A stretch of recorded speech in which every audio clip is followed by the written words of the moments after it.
How's it going, everybody? So this is not a 2D tune. This is kind of like a financial math equation slash how much resources are you going to need to do an event, right? And that event that we're talking about is this one right here, this Champion of the Amazons event.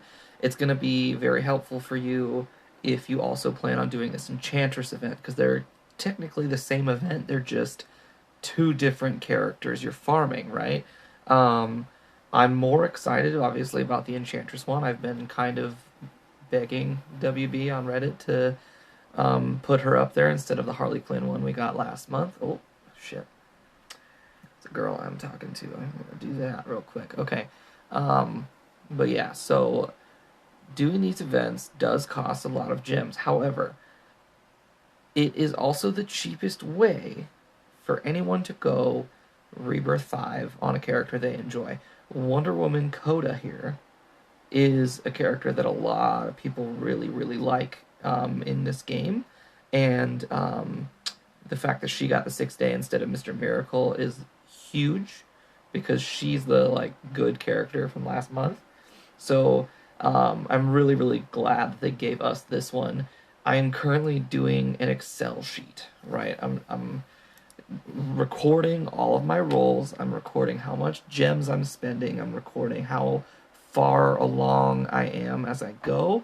And right now, I'm currently at 2,565, 2,565 shards above L5, right? So I need another 2,500 and maybe a few more after that for RB5.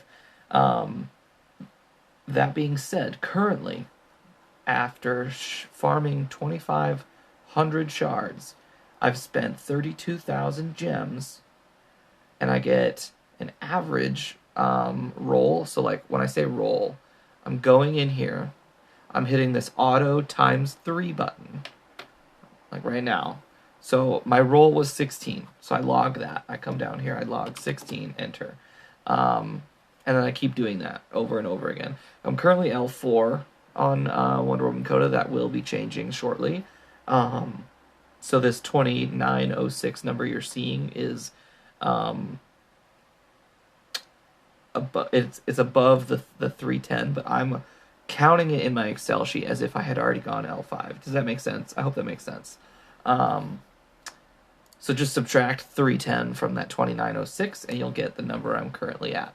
So yeah, I'm recording all of that, and then at the end of the video, at the end of my like farming, I'm gonna come back and tell you all of my other stats that I get. It's pretty much gonna be the same stat, like how much did I spend to go from L5, because I started at L5, and what is my average roll rate? How much time did I spend? Probably not that much time. I've only spent probably like 20-30 minutes, and I've got 2,500 shards already, so that's a thing. I'll try and think of other stats as I go, but this is just like an update. All right, everyone, I just wanted to show everyone my Excel sheet just to show like it is a legitimate math stuff going on here. So in this row right here, in this B row, I counted the current gem count, or not gem count, the current shard count above L5, right? So I've got 1,100 shards, and this is the amount I started with. I started with 146, and then I just included a formula. So right here it says B1 plus D1. B1 is right here, D1 is right here. This whole column right here, this D column, is the roll I got for spending 120 energy. So I got 19 the first time when I clicked that ×9 button on the event, and then I just counted every single roll I went through for this column. So this column is the previous number, so this number is the previous number, plus this number equals this number, essentially. So then that just gradually grows and grows and grows as it goes on. I also recorded when I spent another 4,000 gems to get more energy. 4,000 gems equals 2,000 energy. So all the shards from this section right here is based on 4,000 gems, which I also have right here. That's the average shards per 4,000 gems, right? So this goes on and on. I also, all these highlights right here, that's a highlight. That's when I reached a new rebirth level of shards. So that's 1036 because you need 1,020 shards to get to rebirth 2. So I spent 12,000 gems to get to rebirth 2. And I just keep going and keep going and keep going until it's all the way down to 5,050, which is what you need for RB5. So that is how the math went through, and then I used some basic math formulas to figure out the rest of this stuff right here. Alright guys, so I realized that last video was taken on my phone of my computer screen, so it could have been very, very blurry for all of you, and I do apologize for that. So hopefully this image is a bit clearer of the information that I have. As you can see, we have some stats in the H and I column. We have the total amount spent, in which I got away with 64,000, which is really nice. The average roll, which is every 120 energy I spent on a roll. Every 9 speed force I used gave me an average of 18.5 shards, which this number, by the way, I actually started the equation for the average roll to be like very early on in the math. Like when I was about 1,000 shards deep, I decided to do that. And that number is actually quite firm. When I started the equation at 1,000 shards in, it was at 18 already, right? And then as I kept going, every 4,000 gems spent, I would go back and double check the average roll, and it would still be at 18 the entire time. Like it would go up and down a little bit from like 18.2 to like 18.7, but it was always 18 point something. So that average roll is quite powerful, I'm not gonna lie.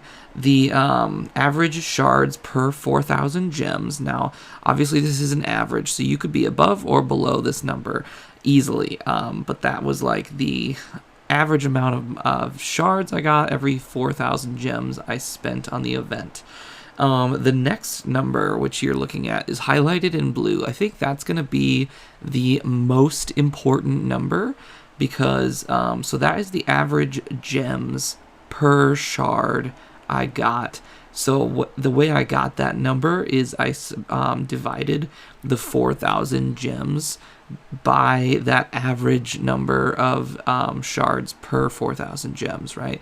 So it's just 4,000 divided by 289.75, and that gave me 13.8. Obviously, this is just an average based on my own experience, so yours might be different. Your average might be higher or less than mine, but then I used that number, that 13.8, to kind of gauge how much it would cost to go to all of the rebirth levels, right? So I multiplied 13.805 times 410 because that's how many shards it takes to get to rebirth 1, and that cost got me to about 5,660 gems. And then I did the same thing for RB2, 3, 4, and 5, and you can kind of see the numbers there. And it's kind of nice because, like, it was always kind of expected that the average cost of Rebirth 5 from one of these events was around 60 or 70,000. Because obviously, if you get a bunch of bad rolls, you're going to be closer to that 70,000. And as you can see, with an average roll of 18 shards per roll, the average cost went up a little bit, right? So my average cost for Rebirth 5 was 69,000. However, as you can see, I only spent 64,000. So I got away with about 5,000 to 6,000 less than the average shard count. So these are all based on averages. These are all based on my personal experience, but with 266 rolls logged and all this extra data that I put in, I feel like maybe it's not 100% accurate, but it is as close as we can get into the ballpark as possible. And I will be strengthening this data as time goes on.